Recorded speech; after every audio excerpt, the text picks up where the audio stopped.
संजय लीला भंसाली की हीरा मंडी और उसमें अदिति राव हायदरी बिब्बो जान के रोल में क्या कमाल का काम था। हाँ बिल्कुल। और वो उनकी गजगामिनी चाल, वो तो मतलब रातों रात वायरल हो गई थी, बहुत तारीफें मिली। सही बात है।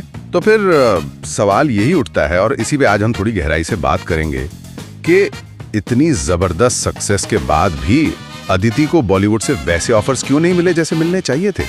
मतलब जो उम्मीद थी।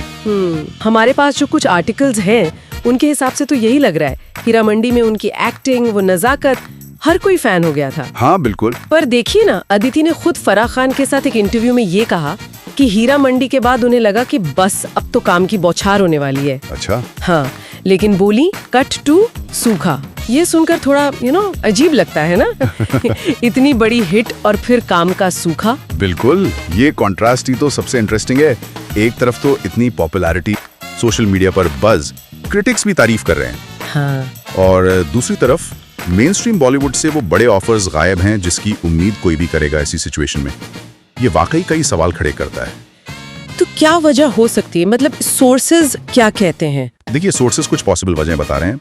पहली बात जो कुछ रिपोर्ट्स में आई वो ये कि हो सकता है हीरा मंडी के प्रमोशनल इंटरव्यूज के दौरान उन्होंने कुछ ऐसा कहा हो जिससे शायद कुछ फिल्म मेकर्स थोड़े नाराज हो गए हों। पर ये ध्यान रखना होगा कि ये सिर्फ रिपोर्ट्स हैं, कोई कंफर्म बात नहीं है। हाँ, ये तो है। और इंडस्ट्री में कई बार छोटी बातें भी बड़ी बन जाती हैं, ये तो हम जानते ही हैं। लेकिन क्या सिर्फ यही एक रीजन हो सकता है? शायद नहीं। सोर्सेज एक और बड़ा इंटरेस्टिंग पॉइंट उठा रहे हैं, OTT स्टार का लेबल। अच्छा, OTT स्टार। हाँ, मतलब सवाल यह है कि क्या इंडस्ट्री आज भी OTT पर मिली सक्सेस को बड़े पर्दे वाले स्टारडम से, क्या कहते हैं, थोड़ा कम आंकती है? ये तो काफी गहरा सवाल है। बिल्कुल। और अगर ऐसा है तो ये अदिति जैसी टैलेंटेड एक्ट्रेस के लिए एक तरह की अनदेखी दीवार बन सकती है, भले ही उनका काम कितना ही अच्छा क्यों ना हो। ये तो सोचने वाली बात है कि डिजिटल पर इतनी बड़ी कामयाबी शायद हिंदी फिल्मों के दरवाजे वैसे नहीं खोल रही जैसे पहले उम्मीद की जाती थी। अच्छा, उसी इंटरव्यू में फराह खान ने उनकी शादी की टाइमिंग को लेकर भी मजाक किया था। हाँ, किया था। और अदिति का जवाब भी था कि शादी का टाइम उन्होंने सोच समझकर चुना था ताकि काम और वापसी के बीच एक बैलेंस बना रहे। राइट। और ये भी देखना जरूरी है कि वो बिल्कुल काम से बाहर नहीं है, ऐसा नहीं है। सोर्सेज बताते हैं कि वो इम्तियाज अली की नेटफ्लिक्स फिल्म कर रही हैं। अच्छा, इम्तियाज अली की फिल्म? हाँ, जिसमें अविनाश तिवारी और अर्जुन रामपाल भी हैं। और इसके अलावा एक UK इंडिया को प्रोडक्शन भी है, लायनस। Okay, lioness. तो मतलब काम तो चल रहा है, बस शायद वो टिपिकल बॉलीवुड मसाला फिल्में या बड़े ब्रांड वाली फिल्में नहीं आ रही। एग्जैक्टली। हो सकता है ये उनके करियर में एक शिफ्ट हो, एक अलग डायरेक्शन हो, या फिर बॉलीवुड के लिहाज से देखें तो एक तरह का ठहराव हो।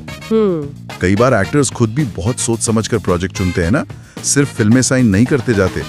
हो सकता है वो किसी खास स्क्रिप्ट का इंतजार कर रही हो। तो कुल मिला के सिचुएशन ये है कि हीरा मंडी में इतनी तारीफों के बाद भी बॉलीवुड से उम्मीद के मुताबिक प्रस्ताव नहीं है, पर वो दूसरे प्लेटफॉर्म्स पर काफी एक्टिव है और इंटरेस्टिंग काम कर रही हैं। बिल्कुल।